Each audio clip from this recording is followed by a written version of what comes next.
मोह का चक्र। एक बार की बात है, महर्षि नारद ने भगवान विष्णु से पूछा, प्रभु, पृथ्वी पर सबसे बड़ा चक्र कौन सा है? भगवान विष्णु मुस्कुराए और बोले, नारद, सबसे बड़ा चक्र है मोह का चक्र।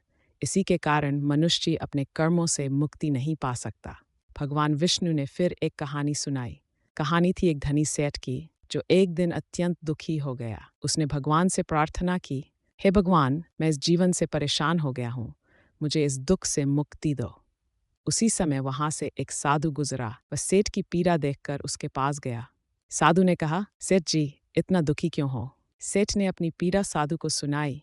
सेठ की बातें सुनकर साधु ने कहा, सेठ जी, अगर तुमसे दुख सहन नहीं हो रहा है तो मैं तुम्हें अपने साथ स्वर्ग ले जा सकता हूँ। सेठ ने कहा, महाराज, अभी नहीं, पहले मेरी शादी हो जाए। साधु ने कहा, ठीक है, शादी के बाद आऊंगा।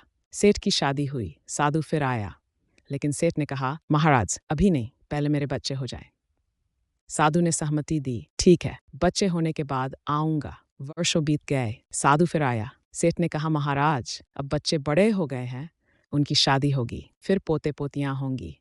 पोते पोतियों का मुंह देख लूं, फिर चलूंगा। साधु ने फिर सहमति दी। अब सेठ के नाती पोते भी हो गए थे।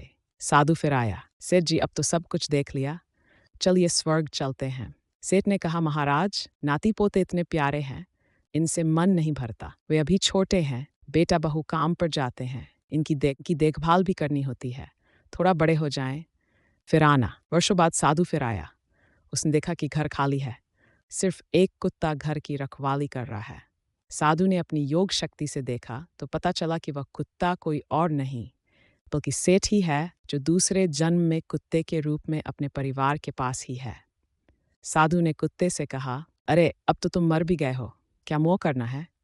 चलो, मैं तुम्हें स्वर्ग ले चलता हूँ। कुत्ता, जो पहले जन्म में सेठ था, बोला, क्या बात करते हो? मैंने पिछले जन्म में इतना कमाया है, इस जन्म में उसकी देखभाल कौन करेगा? चाहे कुत्ता ही हूँ, लेकिन अपने परिवार के साथ तो हूँ। घर की रखवाली करता हूँ जब सब काम पर जाते हैं। अगर चोर कुछ चुरा ले गया तो मेरे बेटे बहू का क्या होगा? थोड़ा और रुक जाओ, फिर आना। ये सुनकर साधु मुस्कुराकर चल दिया। यह कहानी हमें मोह के चक्र की गहराई दिखाती है। सांसारिक सुख सुविधाओं, रिश्तों और पदार्थों से अत्यधिक लगाव हमें जन्म मरण के चक्र में बांधे रखता है। मुक्ति तभी मिल सकती है जब हम मोह से मुक्त हो और आध्यात्मिक विकास की ओर ध्यान दें। उचित मोह रखना जरूरी है, पर अत्यधिक मोह बंधन बन जाता है।